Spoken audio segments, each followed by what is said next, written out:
in the humid, anxious nights of late 1944, the citizens of Mattoon, Illinois, were already living in a state of quiet desperation.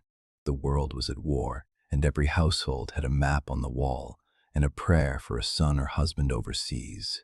But on the night of August 31st, a new kind of front line was drawn, not in the trenches of Europe, but through the bedroom windows of a quiet American street. It didn't arrive with the roar of a bomber or the crack of a rifle. It arrived as a scent, a heavy, cloying, sweet smell of lilies that hung in the midnight air like a funeral shroud. This is the case of the Mad Gasser of Mattoon, a historical panic that proves the most terrifying monsters are the ones that steal the very air we breathe. The nightmare began in the home of Mrs. Bert Carney. She lay in her bed, the window cracked to catch a stray Illinois breeze, when she was suddenly overcome by a sickly sweet odor that filled the room in an instant.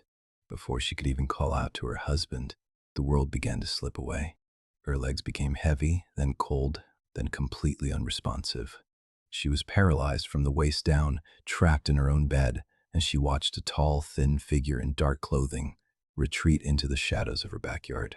When her husband returned home, he found his wife incapacitated and caught a fleeting glimpse of a phantom carrying what looked like a mechanical spraying device. It was the first strange but true sighting of a predator who didn't want your money or your life. He wanted your breath. Within days, the sweet smell of death had become an epidemic. The local newspapers, their headlines usually reserved for the war, began to scream with news of the phantom anesthetist.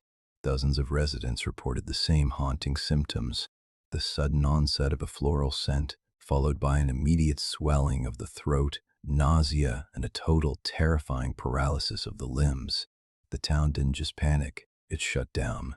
The police launched a manhunt that involved state authorities and the FBI, while armed citizens patrolled their own porches with shotguns. Yet despite 15,000 sets of eyes watching the shadows, the gasser was never caught. No footprints were found in the soft Illinois soil. No chemical residue was ever recovered from the windows. While skeptics often dismissed the Mad Gasser as a case of mass hysteria, a town so stressed by war that it began to dream up monsters, that explanation fails to account for the physical reality of the victims. These were not people who were simply afraid.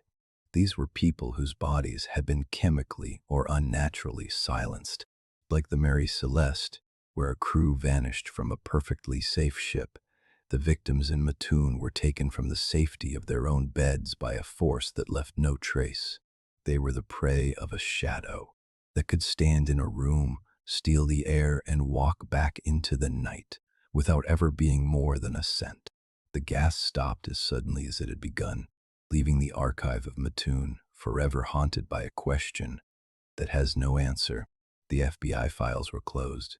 The armed patrols went home, and the town eventually learned to breathe again. But some mysteries don't end just because the reports stop. To this day, no one knows who or what was pumping that sweet, paralyzing nectar into those homes. Mattoon eventually recovered its breath, but it never truly found its peace. Tell me your theories in the comments. Was it a man with a machine, or something that had been waiting in the shadows of that town long before the war began? Join us next week for another 3-minute descent into the unexplained.